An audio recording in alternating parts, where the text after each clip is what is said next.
Hello friends, आज जो हम जानकारी लेने वाले हैं ये बहुत ही इंपॉर्टेंट जानकारी है। ये है रेबिस के बारे में। इंडिया में रेबिस के वजह से सबसे ज़्यादा यहाँ पर डेथ होती है। वर्ल्ड वाइड में नियर अबाउट 55,000 रेबिस की डेथ एनुअली होती है। उसमें से 20,000 जो डेथ है ये नियर अबाउट रेबिस की डॉग के काटने से हमारे सिर्फ इंडिया में होता है। रेबिस जो होता है ये मोस्ट कॉमनली जो है वायरल डिसीज है। ये होता है लाइसा वायरस की वजह से। फ्रेंड्स, अगर आपके पास डॉग है तो रेबिस के बारे में पता होना आपको बहुत ही जरूरी है, क्योंकि ये डिसीज अगर एक बार हो जाता है, ह्यूमंस में भी अगर हो जाता है, डॉग्स में अगर हो जाता है, अगर थोड़ा भी अननोटिसेबल है तो ये डिसीज बहुत ही फेटल होता है और इसमें डायरेक्टली हमारी डेथ ही होती है अगर ये अननोटिस है। फ्रेंड, आज हम रेबिस के बारे में, इसका मोड ऑफ ट्रांसमिशन, उसके सिम्टम्स और एक किस तरह से बॉडी में ट्रांसमिट होता है इसके बारे में हम आपको बता रहे हैं। मैं डॉक्टर राहुल, आप देखिए YouTube channel doctor Rahul medicine page. बने रहे हमारे साथ लास्ट।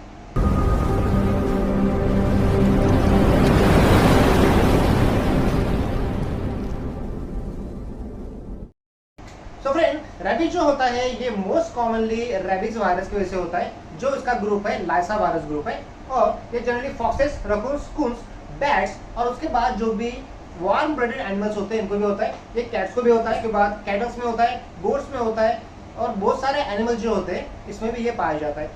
जनरली जो वायरस है ये सलाइवा की वजह से यहाँ पर ट्रांसमिशन होता है। अभी हम इसका मोड ऑफ एक्शन किस तरह होते हैं ये हम बताएंगे। सबसे पहले जब भी रेबिस का डॉग आपको बाइट करता है तो यहाँ पर स्किन टियर होना बहुत ही इंपॉर्टेंट होता है। यहाँ पर जब भी डिप बाउंड होती है तो ये सबसे पहले मसल में जाके वहाँ पर लॉज होता है। मसल में से फिर ये जो वायरस है यहाँ पर प्रोपोगेट होते हैं, वो सेंट्रल नर्वस सिस्टम की तरफ बढ़ना स्टार्ट होता है यहाँ पर। उसके बाद ये वायरस ब्रेन में इन्वेड करता है। ब्रेन में एक बार इसका एम्प्लीफिकेशन होने के बाद ये वायरस डॉग के सलाइवा में आता है। जब भी डॉग के सलाइवा में ये वायरस आ जाता है तो वहां से क्लिनिकल सिम्टम स्टार्ट हो जाते हैं। जनरली डॉग्स में जब भी रेबिस होता है इसमें दो फॉर्म होते हैं, एक होता है डम फॉर्म, एक होता है फ्यूरियस फॉर्म। डॉग जब भी फ्यूरियस फॉर्म में होते हैं तो उसकी वोरेशियस एबिलिटी बहुत ज्यादा होती है।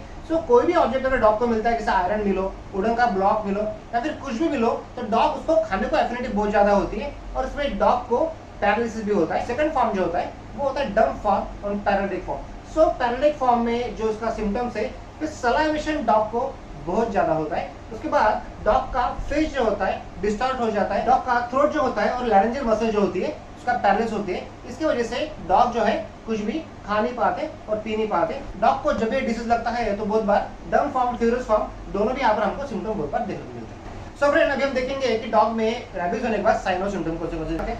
सबसे पहली चीज जो है, वायरल इन्फेक्शन होने की वजह से डॉग में फीवर बहुत ज्यादा होते हैं। उसके बाद डॉग को सीजर आना चालू होते हैं, हाथ पैर डॉग के बहुत ज्यादा शेकिंग होते हैं और डॉग की स्टैगरिंग मूवमेंट जो है, डॉग एक ही जगह पे कंटिन्यूस स्टेयर करके यहाँ पर देखता है। इसकी सबसे टिपिकल सिम्टम जो होता है वो हाइड्रोफोबिया।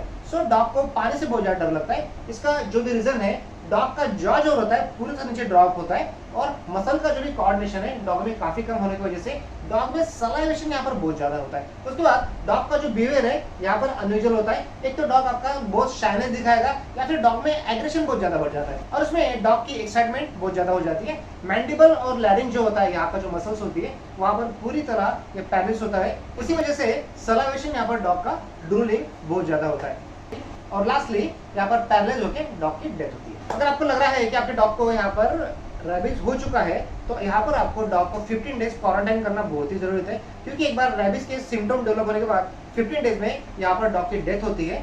इसी वजह से हमें डॉग को क्वारंटाइन करना बहुत जरूरी है। फ्रेंड, जनरली इसका जो पीरियड जो होता है, जनरली 1 to 3 मंथ में इसमें डॉग हो या फिर ह्यूमंस की इसमें डेथ हो जाती है, क्लिनिकल सिम्टम अगर दिखा रहे तो। लेकिन बहुत बार यहाँ पर 6 महीने से लेकर 14 ईयर तक भी यहाँ पर हम सिम्टम दिखते नहीं है और 14 ईयर के बाद में रेबिस। इसका रीजन ये है कि वायरस को जो एफिनिटी होती है ये होती है ब्रेन को। अगर ये ब्रेन के नजदीक फेस पे अगर काट लेते हैं या फिर ईयर को अगर काट लेते हैं तो यहाँ पर रेबिस होने के चांसेस बहुत ज्यादा होते हैं। अगर आपके पैर को या फिर हाथ को अगर डॉग काट लेता है तो आपको यहाँ पर रेबिस होने के चांसेस थोड़े से प्रोलॉन्ग होते हैं।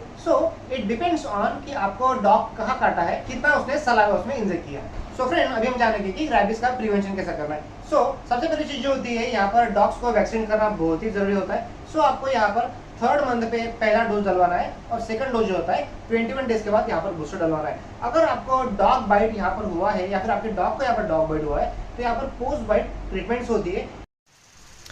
फ्रेंड, पोस्ट बाइट डोजेज होती है, हमें यहाँ पर 0 डे डलवानी है, उसके बाद 3rd डे डलवानी है, उसके बाद 7th डे डलवानी है, 14th डे डलवानी है और 13th डे को यहाँ पर डोजेस पूरा करना है। अगर डॉग की बाइटिंग बहुत ही ज्यादा सीवियर है या फिर मल्टीपल जगह पे यहाँ पर डॉग की अगर बाइट हुई है तो आपको यहाँ पर इम्यूनोग्लोबिन के सीरम्स आते हैं, वो सीरम लेना बहुत ही जरूरी होता है। क्योंकि अगर वाइल्ड लाइफ में का कोई भी अगर एनिमल आपको काट लेता है, अगर आपको सस्पेक्टेड है it is because of rabies, अगर आपको कोई भी डॉग है अगर सस्पेक्टेड है रैबिस की वजह से हुआ है, अगर आपको डाउट है कि कोई वाइल्ड एनिमल ने आपको काट लिया उसको रैबिस है, तो यहाँ पर आपको इम्यूनोग्लोबुलिन लेना बहुत ही जरूरी होता है। सो इम्यूनोग्लोबुलिन जो होता है ये वायरस को डायरेक्टली किल करता है और इसमें वायरस को बॉडी में बढ़ने नहीं देता है, तो आपको ये बिल्कुल ध्यान रखना है। उसके बाद ट्रीटमेंट की जब बात आती है तो इनिशियल स्टेज में आपको यही ट्रीटमेंट इम्यूनोग्लोबुलिन करवाना है, एंटीबायोटिक थेरेपी करवानी है, आपके डॉक्टर जो भी बोलते हैं वो आपको कंटिन्यू यहाँ पर करवाना है। एक बार रैबिस होने के बाद आप यहाँ पर कुछ भी नहीं कर सकते, ठीक है।